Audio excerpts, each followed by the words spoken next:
Hi, my name is Joshua. I'm from Level Ground Trading, and today I'm going to show you how to make an Aeropress. Actually, I'm going to show you how to make two Aeropresses.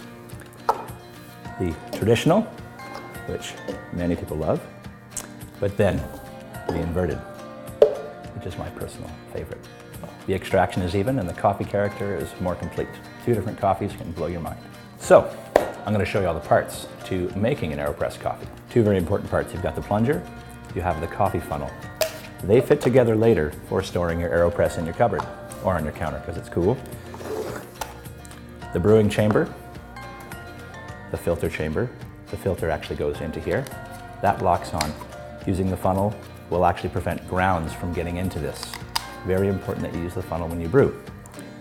Filter basket or holder with your stack of Aeropress disc filters. Super awesome. And then it's actually a stand for the brew chamber. Again, to store in your cupboard or on your counter when you're done using it. Aeropress scoop, which is actually 2 tablespoons.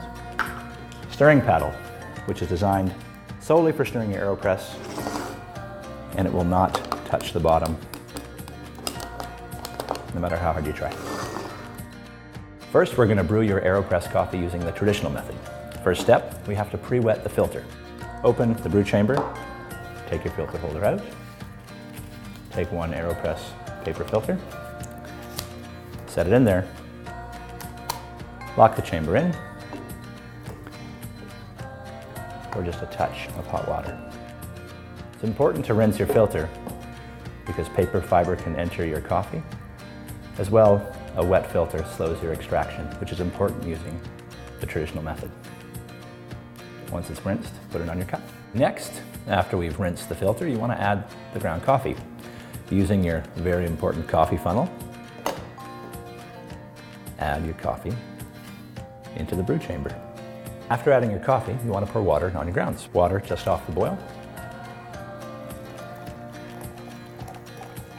Wet your grounds. You want to wait 30 seconds before you stir with your Aeropress paddle. Remember, it won't touch the bottom. You can stir with a little bit of excitement. Once you've stirred, the coffee will begin to pour down through the filter into your cup. Set your plunger on securely. This is important. Make sure it's pushed in just past the rubber, where the rubber meets the plastic. You wait another 30 seconds. Then you go ahead and you press,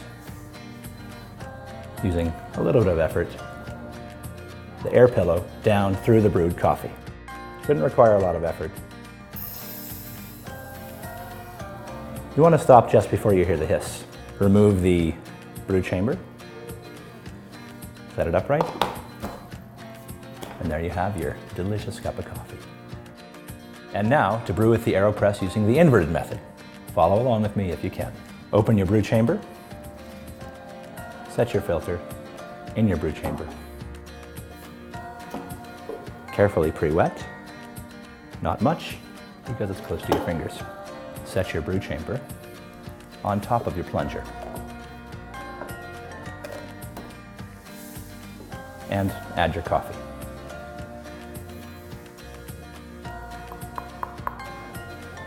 It's very important that you use the funnel because if you get grounds around the filter locking mechanism, you won't be able to close it, and that can be dangerous and very messy.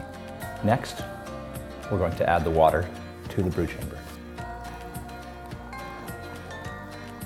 Fill the brew chamber just about halfway. Give it a gentle stir using your Aeropress paddle.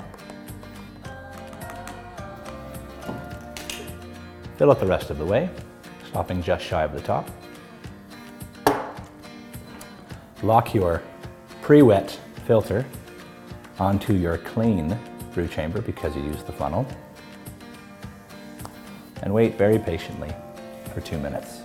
Carefully and with confidence, take your Aeropress and put it on top of your coffee cup.